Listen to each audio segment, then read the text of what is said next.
to begin. Hey, what is up, guys, and welcome back to another episode of the podcast. Just a quick reminder to support and subscribe to the Social Primate Podcast on Spotify. Give us a follow, subscribe on Apple Podcasts, and leave that review. Just know that the love that you show, the love that you shall receive, and Social Primate has a lot of loving. It's pretty unconditional, so just so you know. Today's episode is with Erik Valiente. He is the founder of the Blacklist LA run organization. And today, he basically comes in, helps me discuss the benefits about stepping out of our comfort zone, breaking through our physical and mental thresholds, the impact running has on our mental health as a form of therapy, and of course, allowing ourselves the opportunity to discover or just allow discovery within our community. One thing that this organization has helped do, and it aims to do, is to connect people through community, art, and running. Now, I know the combination seems a little like, what? But man, I've had the opportunity to go to one of these events. It's usually on Monday nights, like around 10 p.m. I know they recently changed it to 9. But it was one of those things that I was kind of hesitant to do at the beginning. Of course, it's the beginning of the work week. The end of the day, the last thing you want to do is push yourself to run 3.5 miles across the city, right? But it was a very, very fully immersive experience on no sensory levels. For the most part, they have an open schedule and they have certain dates that they do these things. So I highly encourage you to go check it out on your free time. You have nothing to do. You want a little change in your routine. There's so much I can say about this, but it's not going to give it any meaning. It's not going to solidify it in your head until you go and experience it yourself. So go check it out. If you see Erik, say what's up to him. I hope you guys, again, enjoy this conversation. As a quick disclaimer, I know the audio may be a little funky at sometimes, especially with that freaking baby at the end. But overall, it's a great conversation. We went up to Griffith Observatory. It was a nice morning. We just had the whole view of what LA is, in front of us. And just to have this podcast happen there the way it did, outside of that baby, I'm telling you, it was great. So I hope you guys enjoy this sweet, short conversation. And last but not least, today's music is brought to you by the Olympus Mons with their song Cubensis Dream. Check it out. It's trippy as fuck. It's super psychedelic. And check out their music. Show your support. Follow them on YouTube, Spotify, Instagram, all that good stuff. You know what to do. Until next time, guys. See you next week.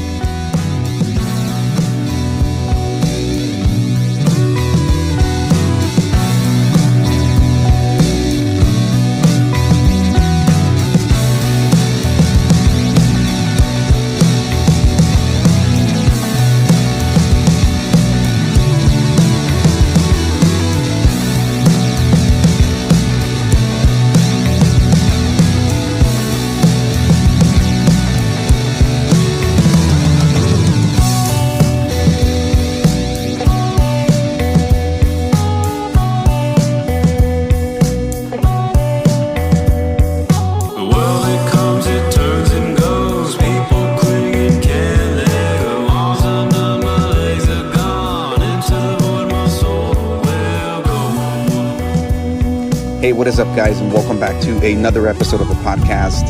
Today, up in the Griffith Observatory, we're meeting up with a special guest. We got Erik Valiente. What's up, dude? Thank you for making it. Man? We're out here at Griffith Park. Beautiful day. Thanks for having me. No worries, man. It's definitely a beautiful day. And people you're hearing, like everything else, there's a lot of people around us, which is cool because it captures the ambience. And at the end of the day, I think it worked out perfectly, just the way we ultimately set this up. Right, yeah. It made sense. It makes a lot of sense. But yeah, man, I mean, give us a little bit of background about what you do. I know for the people who are listening right now, you're the founder, right, of Yes. Blacklist LA. One of the best experiences I've had living in LA, as somebody who's coming into the running culture, Right. I'm not even a full runner. I'm just saying that right now, but I mean, if you ran, you're a runner. but give us a little bit of background, man. What's up? For sure. So we started Blacklist LA back in 2013.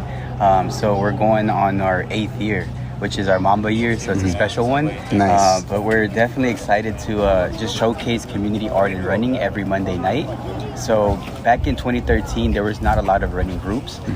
You were limited to maybe the stores or maybe some clubs on the west side, but there was nothing in central LA where you could meet up and run 3 to 4 miles with some friends. And on top of that, there was not necessarily a group that was running to murals or art. So I would bike a lot around the city, and I would see these murals, and or even driving, I would see murals and street art and all that stuff. And I would always tell myself, hey, I got to come back and visit. But in the car, you have to find parking, you have to U-turn. So I never went back, and that kind of always stuck with me, right? I'd be driving, let's just say, down La Brea or Sunset, and it was a beautiful piece, but I never got to see it. Then I jumped on the bike, and it was easier because I could just stop, take a picture, maybe post it on Instagram or something. So I tried to invite my friends via bike to like a bike tour of murals and art, but not a lot of my friends were cyclists, and it's a little bit dangerous in LA at times. So I would say that's how we brought the running community together and created Blacklist LA, because I wanted to showcase art. I wanted to have people a little bit healthier in the city, and what better way than 10 p.m. at night visiting murals. Exactly. Yeah, I think that's one of the important parts. When they first presented me with the idea of Blacklist, I was like, what? The ones I've been to, it's Monday nights. Yeah. So when they told me, and I mentioned this earlier, it was 10 p.m. on a Monday, we're going to go run 3.5 miles through the dark streets of LA. And I was like, what? Like, okay, it sounds weird, but it sounds also very cool. Right. So I was like, okay, I can't miss out on this, so let's check it out. I went the first time, and man, dude, I was in awe. At first I saw like there was like, I don't know the amount of people. There was approximately more than 50, less than 100 people that first time that I went. Yeah. But it was deep, and I was like, dude, what the hell? Everybody's just meeting up here to run. And then I think the first time I went, we met up at LACMA at the Urban Lights. Urban Lights. Yeah. And I was like, okay, cool. It's a cool meetup. And then we started running the 3.5 miles. And again, this is just me coming into the running stuff. I was never a huge runner, but I started getting into a little bit more, just as I started settling who I was like, you know what? I want to stay healthy. I want to stay somewhat fit. Let's start running. So 3.5 miles in the beginning was very intimidating for me at first. But once we started, having the pacers as volunteers, people just kind of giving positive vibes out, Exactly. It gives you the ability to kind of like relax, catch your breath and just keep, powering through, And at the end of the day, at the end of the run, you're just coming up to some sick ass street mural, and you're just catching your breath first, Yeah. But you're experiencing LA from a different perspective, exactly. as a human, not in some car, just like, hey, that's you're pretty on cool. foot and you get to experience the surroundings, hear it, not taste it, but smell it. You know what I'm saying? So like, it's a different experience. Yeah, it's for sure a sensory overload. Yeah. It's like all types of, fucking things. Sorry, I curse in this podcast. Good, okay. I cuss all day. But it was just a great experience, man, and it sold me.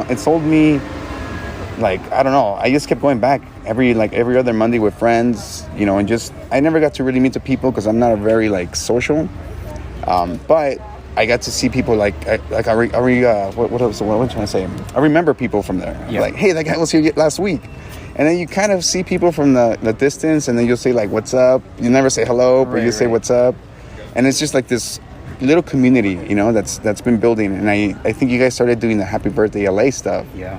And dude, that was fun. Did you do that race? I was only what's it called? Participate? No, I was just looking. Volunteer? Yeah, my friend, two of my friends were running, and I was just like, yeah, come on. That's what's up, though, man. That was a good race. Yeah, it was. I'm not gonna lie, I went and I got one of those beers at the end, But I told myself I was gonna join it if it happened again. Yeah. But I think you guys there's a little hiccup with that right now, right? Yeah, man. With the Happy Birthday LA 5K, like, it's just, to be honest, it's too expensive. The city is just charging too much for the permit, and I think that's why a lot of 5K races are disappearing in LA. Damn. But if we can bring it back, maybe, definitely not this year, but 2022.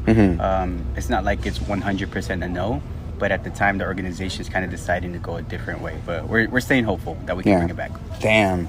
Hopefully it does, yeah, because again, it's just the community building, and I think that was important because, there's little pockets around here, like, right here we're just looking at the whole LA County, the majority of it, and throughout the whole city, there's just pockets of like communities trying to do different things, and the fact that they're making it a little harder sucks, but at the same time, I want to see the silver lining it gives people, like yourself and organizations like that, the ability to find new ways to adapt and then like do things even bigger, better. Kind of like, because the Olympics are coming here in 2028, so we're probably going to see more people being active and it's LA. You want to be outdoors. So I'm hoping that, like you said, well, we find the silver lining or connect with the city in a positive way where we can open up the streets a little bit more for participants and runners and Angelinos too.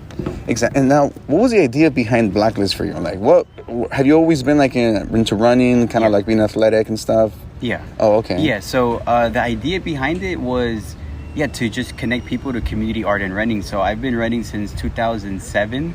I lost a bet in high school, similar to this. We were on the lunch table or at nutrition or break, I forget, and they bet me that I couldn't run a marathon, and I was like, I bet I can.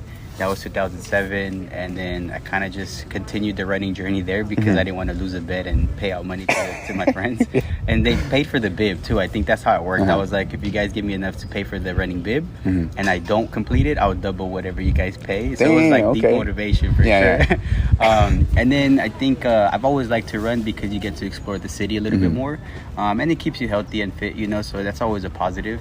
So we try to bring all those different elements to Blacklist LA. So that's what we created with Lowe's, Vanessa, Karina, Brian. There was a bunch of people back in the day that are still with us now. They still support us, but that was the main purpose, is community art and running. Okay. Yeah. So what do you get out of this? Like in terms of like mental, like what is your that goal inside of yourself that's like, you know what, I gotta keep doing this? Yeah, it's weird, man. I think it's a way to connect with the community and give back, to be quite honest. Like, it feels like it's a responsibility. It's hard to describe, but it's something deep inside of me where I'm just like, I have to be out there with the community. I have to get them moving. I have to show them Los Angeles. And maybe I think it's a way to kind of like take back the dialogue a little bit of Los Angeles, because if you come here, you get to see like Hollywood, maybe you get to see the Grove. There's a bunch of shows that portray Los Angeles in a certain way. So I think that's part of it too. It's like, how can I show people both sides? But I'm an Angelino born and raised here, so how can we take people that are from here and not from here and see the city through my eyes? And then you have the beautiful street artists that are out there, so it's like they're putting out 2 to 3 days of hard work, and they're possibly paying for the paint and the murals themselves. And sometimes the city can come over and buff them because it's considered graffiti. So we wanted to kind of have that moment in time where we can bring runners, take a picture, and then it lives with us forever. Even though if you go back like a week and it's gone, we were there at that moment in time. So I think it's just a way to give back. Again, it's a responsibility that I feel. And I think when I see the smiles and the people cross the finish line, whether it's a marathon or the first Monday night, 5K run that you join, there's something about that magic that it's pure, it's free. And I think it's hard to replicate that, because it's really community, people leading other people to a fitness goal or a personal goal. So I think, I don't know if that answered your question. No, it does. Perfect. I think like it really helps people get empowered, with themselves. First of all, I definitely felt empowered when I finished a 3.5 run, like I felt like, I was like, holy shit, I could do it. I think one of my favorite parts... That was a 5K, man. You completed a 5K officially. Is that a 5K? Well, yeah, because it's 3.12 miles. Oh my God. Yeah, so you've done a 5K. I mean, I guess it was on the street, but you've done a 5K though. So you know what? I've done it. Yeah. Damn, I feel really good about myself right now. Yeah. Damn, okay. Wait, how much is a marathon? Like 13, no? Marathon is 26.2 miles. Oh my, okay, half a marathon's at 13. Yeah, Holy shit. And then 10K is 6.2 miles. So if you've ever ran or hiked at 6.2 miles, then you've done the 10K too. Damn, okay, I need to start learning the terminology for the these. Kilometers, yeah. Okay, so good. So now I know I can run a 5K. For sure. Maybe not straight yet, so I need to build that endurance. You've done it multiple times on Monday. They're very rarely less than a 5K.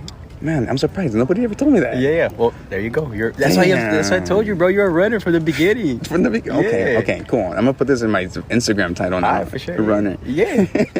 Check mark. I agree. I agree. I think it's cool because it's like the most primal function that we have in our body. Exactly. It's just been forever. We've just been running from animals, predators. Exactly. Now we're doing for leisure and for health reasons, but it's just something that a lot of people don't look forward to, first of all. It's like, I gotta run? Like, you gotta run 2 miles. Fuck. You're at the gym and you don't want to get on that treadmill. And that's how I started. I was just dreading it. And if I get a little personal with it, I was just going through different ideas at the time that were not so positive. They were kind of negative. And, when I started running, it helped me kind of mold that energy into something positive and make something more influential for myself. Right, you know? right. And once I was able to kind of like hyper focus on that and know that I can take these negative things into positive ones, like I felt more like freer, like lighter after a run and stuff like that. Just mental, physical, like it was just great all around. Yeah, the endorphins are real, man. Like when you're out there and if you set yourself like a barrier in your mind or an obstacle and you're like, I can't run 3 miles, and then you go out there and you complete it, that's just a positive like snowball effect, right? Because then you wake up on Tuesday and you're like, I thought I couldn't do this paper or I couldn't do this at work, and then all of a sudden you have that like superpower that you can overcome these things that you thought were barriers because running showed you that. You just stick with it, have a community behind you, you can overcome anything. Yeah, no, it's true. And even the days that I was like not able to like keep up with the whole crew, there's still people in the back just making sure you're like, hey, you're good. Absolutely. You're just pushing you, It's funny because I had some person, I was trying to invite somebody and they're like, nah, I'm more of a solo runner. I don't want to run in a group. Yeah. And I was like, well, you know what? You don't really run with the group. You can run with them if you want to keep up with them. But you can also kind of just hang out in the back or go on the front or wherever you want it, somewhere in the, wherever everybody's at. Yeah. You can do it on your own too. It doesn't necessarily mean that you're doing like this whole team thing. Right. So that's what they were like turned off about it, air quotes, right? Yeah. But it's like, no, it's like wait till you experience it and be like, I can run on my own if I want to. But there's like a goal for everybody in a sense, And also it's a safe space. So like we also have a Lista run on Thursday that's a women-led run. But to what you were saying, right, that it's not necessarily, it's a group that you show up to. Yeah. But if you choose to run with people or not, it's still a safe space where people can kind of navigate you through the city. Yeah. And you don't feel alone. So, you can run by yourself, but it's always more powerful if you can run with somebody because that's how you get that group energy and stuff. Yeah, exactly. Yeah. I think one of my favorite parts was when you're running, there's like random people are driving their cars and they slow down and I'm like, hey, what are you guys doing? Yeah. And then everybody's like, Blacklist or something, you know, and it's people are just interested, and I think they've joined us. Like they'll hop off. Like there was a Lyft driver, I think once they were like, where are you guys going? I'm getting off my shift. We're running to a mural up on, it must have been Melrose. And then he parked, jumped on the street and ran to Melrose with us and then jumped back in his car. Or just people like visiting in downtown LA. Like they'll jump in and they'll be in jeans and shit. They just, they get inspired. So I think those are the magical moments that we get to see. Yeah, no, those are really, they're really like you said, like they're just magical and they're just raw, everybody's like, oh damn, and you see that genuine interest in them. It's not like they're just faking it. Exactly. Yeah, man, no, it's cool. It's cool that you've been able to create a community that can, I don't know, it's just kind of molded into itself, like in its own entity in a sense too, like its own energy. Yeah. Man, has it been hard learning how to manage through all this stuff? Yeah, I would say so, man. I think going on like 8 years, you go through periods of like the organization's super highs, right? And then you have growing pains, right? Because as you grow, you need more resources and things like that. Yeah. So you have to kind of navigate those waters as best as you can. And we are a nonprofit, a 501c3. Yeah. And sometimes it's difficult to get grants from the city or corporations without them necessarily wanting like, put a promotion on our shirts or something like that. And we'd like to keep it community. So that's some of the struggles that we've gone through. Yeah. Personally, for me, I think it's more of like how to manage all those personalities that show up and how to still have people feel like they're being connected with. But as we get older and as we grow, and for me, as I do more like personal reflection and stuff like that, and just more meditation and mindfulness and just kind of being still, it definitely helps me see things a little bit more clearer so I can continue to provide a safe space with the group and with the board and with the team so we can inspire more Angelinos and more people just to get out there and take care of their health, because health is wealth, movement is medicine, man. Yeah, no, that's definitely true. It's, again, I don't want to keep coming back to just me. Yeah. But it was like a very, how can I say, a free form of therapy for myself. Yeah. Just speaking from my experiences, as a Mexican American, Mexican parents and that stuff, mental health has always been like, put it on the back burner. Right. There's no such thing, right? There's no such thing. Yeah. It doesn't exist. You're just being lazy. Yeah. But, so I don't have access to those resources immediately, or maybe I'm just hesitant because of the way I've been brought up to kind of look into it. Yeah. But running definitely was a form of therapy for myself. Physical therapy, mental therapy, because again, I was able to take all these different things that I couldn't do and just push your body, you know. And a lot of the people, sometimes if you're not in a comfort zone, you feel like you're in panic mode. You know, you start immediately feeling uncomfortable. You shut things down, and it's easier for you to be just like nah, like I don't want to do this, you know. Exactly. And it's, to me, that running part, pushing myself, like when I know I couldn't, was that moment.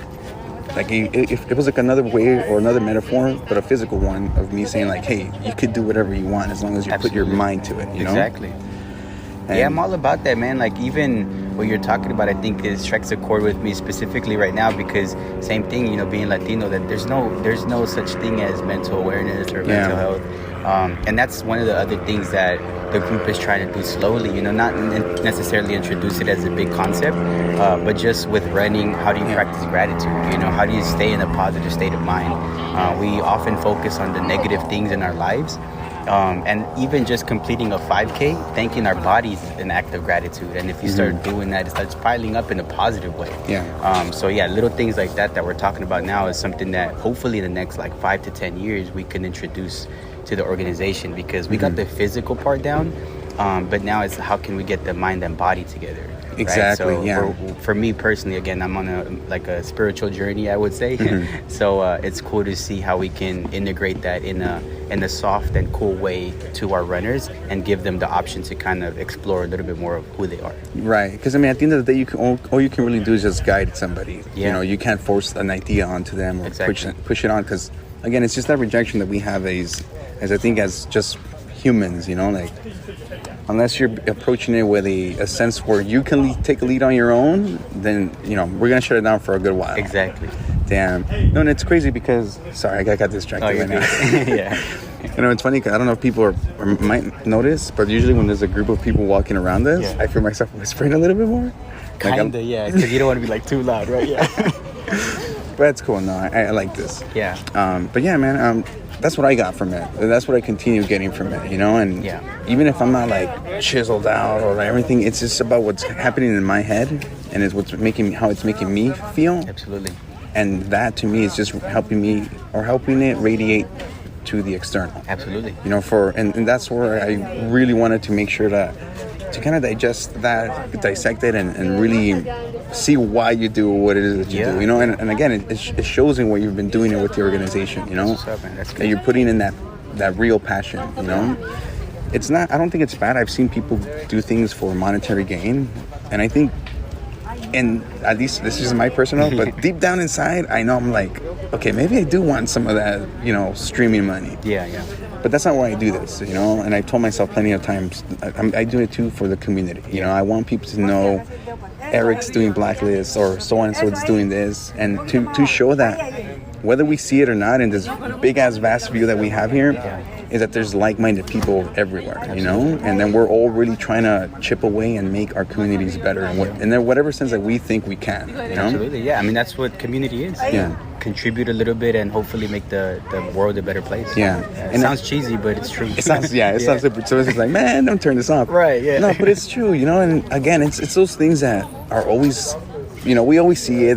People mention it, but when you really, really think about it, you're really taking the time to sit down on your own and like, you know, just with your thoughts. You're like, it's cheesy, but it makes, you know, it makes sense. They're there for a reason. They're repetitive things or cliches for a reason, because once you put the action behind it, it works. Yeah. But if you just constantly hear it, you get over it. You're like, I don't want to do that. But I've learned from Phil Jackson, Kobe Bryant, Jordan. Like, these are the people that I looked up to or look up to currently, and they've taught me all these things. So it's not like I just magically made this happen. You know, I saw who I would like to be like, their work ethic, who they are in the community. You know, obviously it's debatable for some of these people, but overall, who they are as a person, I wanted to be a little bit more like them. So I did kind of like the reverse process and research who they were. And a lot of them, after they reached their physical peak, went to the mind. Because once you understand your body and you know what nutrition is and you know how to run,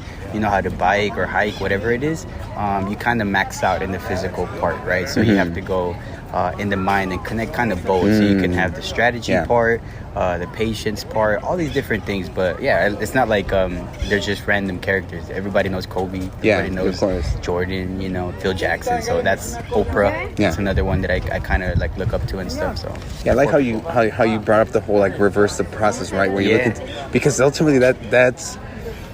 I like that you brought that up, because first and foremost, it's easy because nowadays with like social media, it's for us to just see the single face of what is social primate is or Blacklist, right? Like, who I think Erik is this person, right?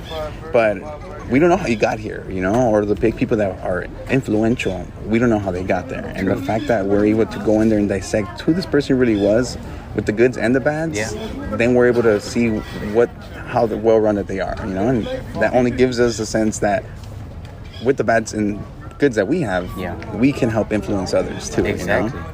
Yeah, you look at we always look at the stats, who they are, but we never really ask them more about themselves. Like for me specifically, I didn't know Kobe was like that till his later years, because for 20 years he had to be this like, you know, I'm gonna go onto the court and I'm beast. Just trying to beat everybody type of shit.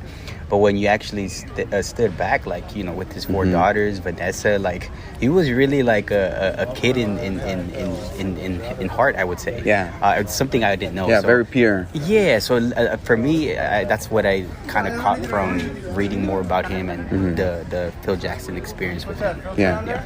Damn. No, it's cool. It's like what's the word?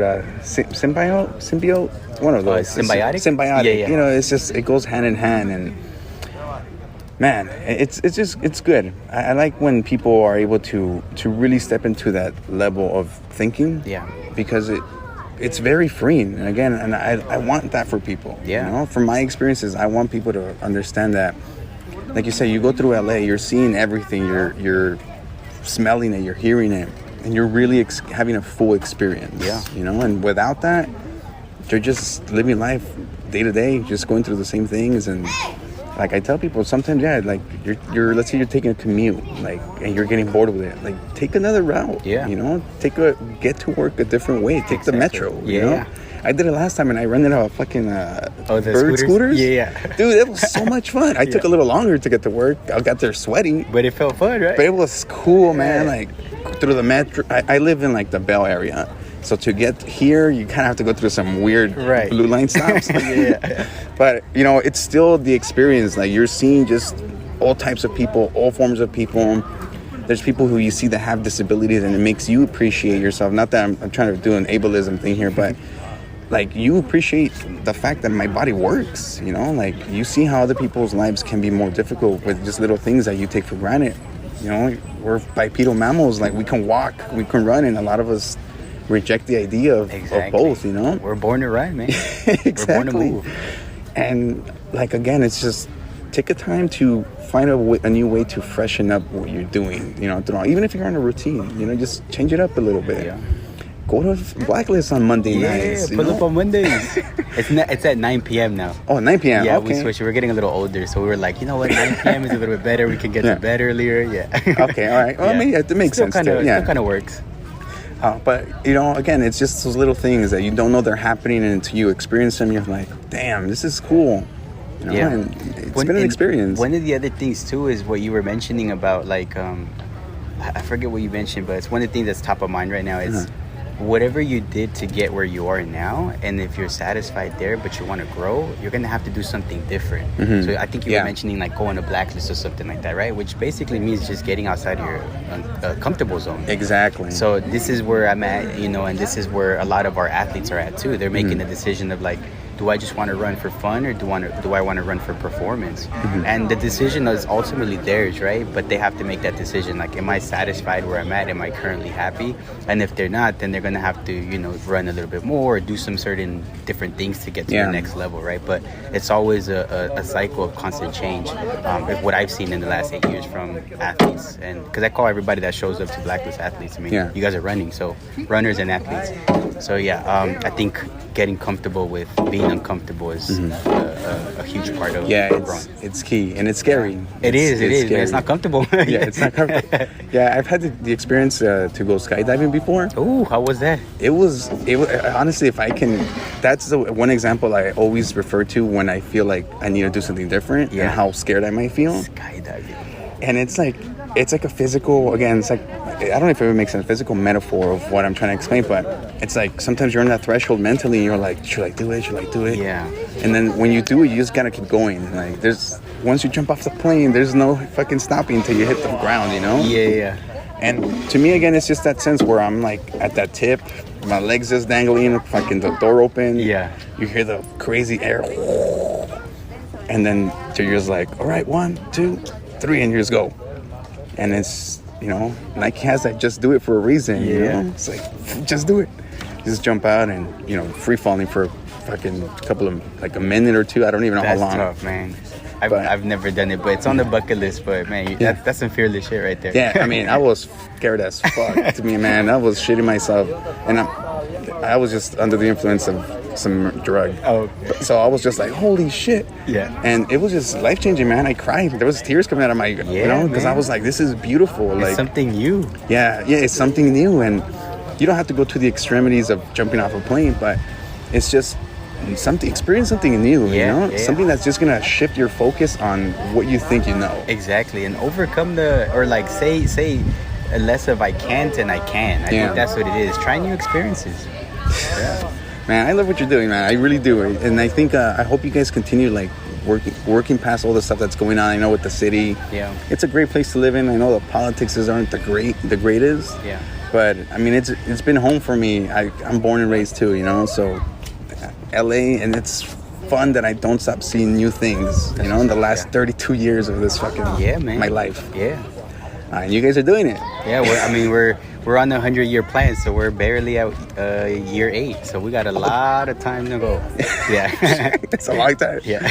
And where do you see this going, like, let's say in the next year or two? Like, let's say 5 years. Oh, man. Maybe the high school question. It's what do you tough, see in 5 man. years? It's like, there's so many things, but I think currently is like how can I say it? I have the moonshot goals and then like the earth goals, right? Yeah. I would say fine-tune the program a little bit more, the Los Angeles Marathon training program. Get funding for the organization so we can serve the community a little bit better. And then I would say if there's a way that we can connect with the younger generation. Because when we started, we were about 25, 26, something like that. So yeah, I'm 32 now. So we've lived LA in a different point of view, but the new generations, like how can we get them to take care of their health and mental state and all that stuff? So I think if we can reach out to them in the next like 2 to 3 years, I would love for them to be leading the organization up there on Mondays instead of me on Wednesdays. I'll just be there as a photographer, as a coach, or as a support system. I'll still be part of the organization, but it would be cool to have these younger folks lead it like how we led it when we were 25, 26. So that's really where the mind's at right now, because I think it's important because the organization can adapt and shift and reach a wider audience. Yeah, no, that's great. I mean, it's in the youth. You say you have what? 100-year plan. 100-year plan. There you go. I know I'm not going to live 100 years, but that's how I wanted to live past me. Yeah. So that's why we say 100-year plan, because it forces me to find somebody that can, continue the journey. It's cool because, again, being here for 32 years myself, I guess the ones that I've really experienced the last maybe 20, because I was just a kid, you're just like living around based on what people are taking you. Yeah.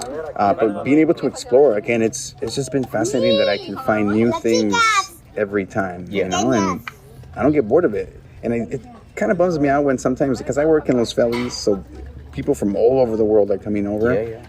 And sometimes you're like, LA kind of sucks, or LA this, and it's like, or it has its problems. Yeah. But man, it's a cool place to be. The land of sunshine and dreams, man. Like you can make anything here. It's just you gotta be patient. Like nothing happens with the snap of a finger. You gotta put work into it. Yeah, and again, I guess it depends on where you're at too. But you're gonna be influenced by the people around you. You know, if you're. That's true. I lived in Bell, and Bell doesn't have like the best reputation for things. And it's honestly one of that general area. It's just one of the poorest locations around here. Yeah. So coming from there to try to experience what's out here and then trying to bring it back home. Yeah. That's where I feel like we're at least the podcast wants to gravitate to. Just highlight all these different movements and inspire somebody to be like, we need to bring this home, get it closer to us. Yeah, I think that's the ultimate goal is like, how can you find inspiration and then not necessarily leave where you're from, right? But how can you make that better? Because I think that was another main reasons we started Blacklist is like, we can just go to the west side or go to a store and run from the store, but that didn't feel like authentic to me. So how can we bring that to where we live? Yeah. And then, now I think going on 8 years later, there's probably like 15 to 20 groups out there, so that's cool to see that because they're bringing it back to where they live, right? So it's a running community. They might have a different flavor, but it's still people getting out there moving. So I think, like what you're saying is perfect. Perfect is like grabbing what inspires you or whatever you like and then bringing it back home so you can make that a better place. Yeah, and I've seen the movement, especially, so like that general area, Southeast LA area, you can start seeing, like, again, to the whole youth, you start seeing the younger people. Yeah. They're trying to have a little bigger of impact. I'm not saying our generation didn't, but from what I'm seeing, that they're more hands-on and trying to bring things to the forefront. Yeah, I mean, I think it's social media. Like, they're just experts. We didn't grow up with phones. Right. We, like, learned how to use them. They did. So it's like, by 10, they're like, they Yeah, know exactly what to do. Yeah, they're troubleshooting stuff. Yeah. Yeah, dude, it's crazy just seeing it for reals, and again, I hope people get inspired moving forward. For reals in our communities, when you're a community everywhere around here, because at the end of the day, we're all in LA, we're all LA. And if you like, the Dodgers, you all bleed blue, For sure, yeah. I mean, hopefully they get another World Series run. Oh, yeah, right? 2021 that, they did it. Because the Lakers, they obviously didn't make it, but hopefully the Dodgers can. Yeah. Let's hope so, man. Yeah, I'm glad the Clippers did it. I mean, I know we got a lot of Clippers fans out there, but I'm Lakers, Team Lakers. Yeah, Team Lakers. Yeah. For people who want to get in contact with you, man, if people who want to join Blacklist, like, what's the best way to reach you? What's the best way to reach the page? Find you guys? Yeah. So our Instagram is at BlacklistLA, and we post our schedule on our link tree. You'll see schedule or events, which takes you to our website. So if you don't have an Instagram, you could go to the website. It's www.blacklistla.city/events, and we update that every week with our weekly runs. So we have Monday, Wednesday, Thursday, and Saturday at the moment. Oh, damn, okay. Yeah, and everybody's welcome.